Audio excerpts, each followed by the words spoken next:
আমার ঠিক বাম পাশে হচ্ছে শহীদ বুদ্ধিজীবী কবরস্থান,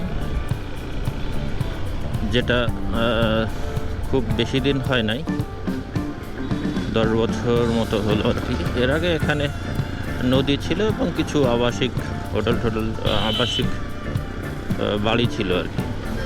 আর আমার ঠিক ডান পাশে দেখতে পাচ্ছেন, এটা আঞ্চলিক পুলিশ লাইন।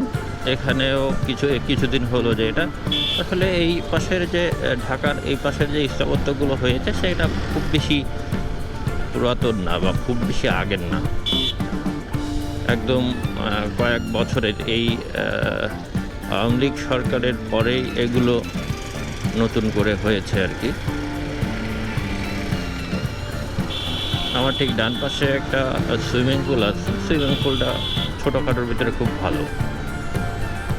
আমার বাম পাশে এখানে পুলিশদের একটা কোয়ার্টার আছে, পুলিশের কোয়ার্টার, এবং সামনে আবার একটা র্যাব ট্যুর যে অভিযোগ কেন্দ্র বা র্যাব ট্যুর যে সেটা এখানে রয়েছে। আমরা মোহাম্মদপুর 3 রাস্তা থেকে চলে এসেছি একেবারে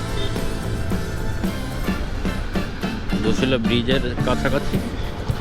এই সড়ক দিয়েই রোহিতপুর যাওয়া যায়, তার দূরত্ব 9 কিলোমিটার। দোহারে যদি যেতে চান এখান থেকে 35 কিলোমিটার, এবং এই রোড দিয়ে ভিতর দিয়ে মাওয়ায় যাওয়া যায়, সেটার দূরত্ব 44 কিলোমিটার।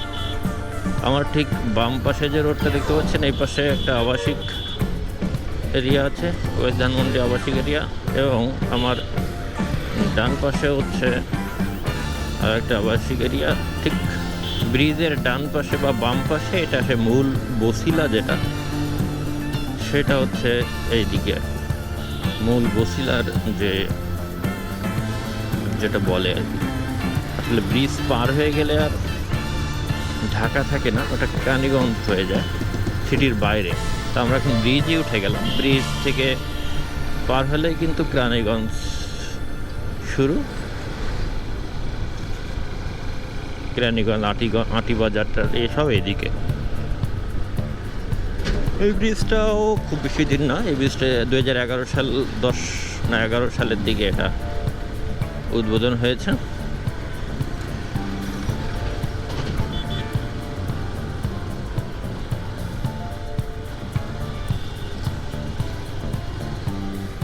এটা হচ্ছে বুড়িগঙ্গা, আপনাদের দেখাইতে পারতেছি কিনা, বুড়িগঙ্গা। এটা বুড়িগঙ্গাটা আসলে ঢাকার চারিপাশে অবস্থিত, ঢাকার একটা সৌন্দর্য বুড়িগঙ্গাটা।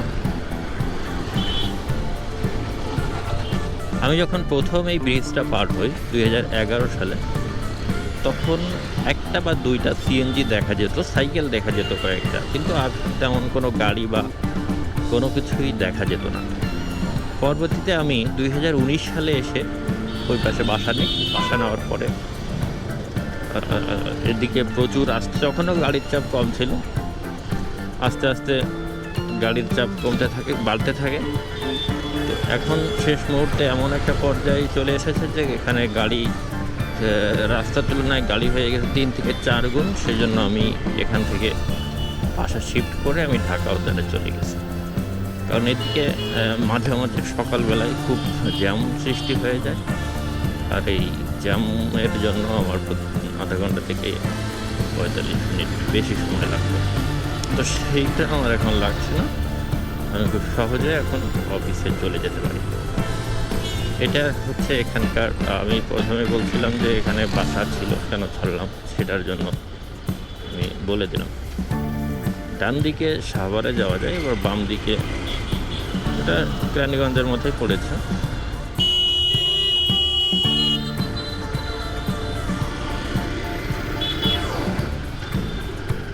প্রায় 2-3 মাস পরে এদিকে আসলাম, হ্যাঁ 2-3 মাসই হবে, 2-3 মাস পরে এদিকে আসা হলো।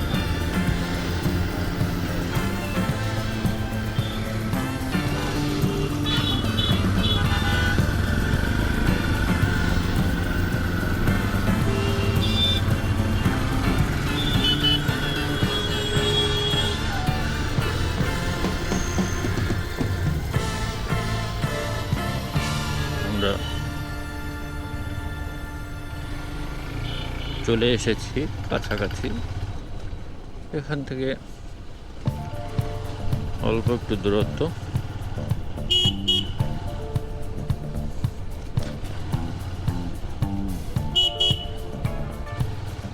অল্প একটু দূরত্বেই আমার গন্তব্যস্থল।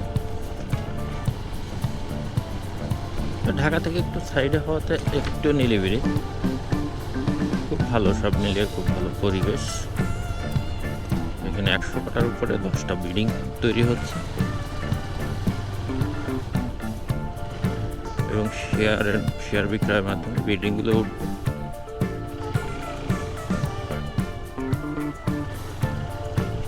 ঢাকা থেকে মোহাম্মদপুর থেকে মাত্র 1.5-2 কিলোমিটারের রাস্তা। খুব সহজে এখানে আসা যাবে।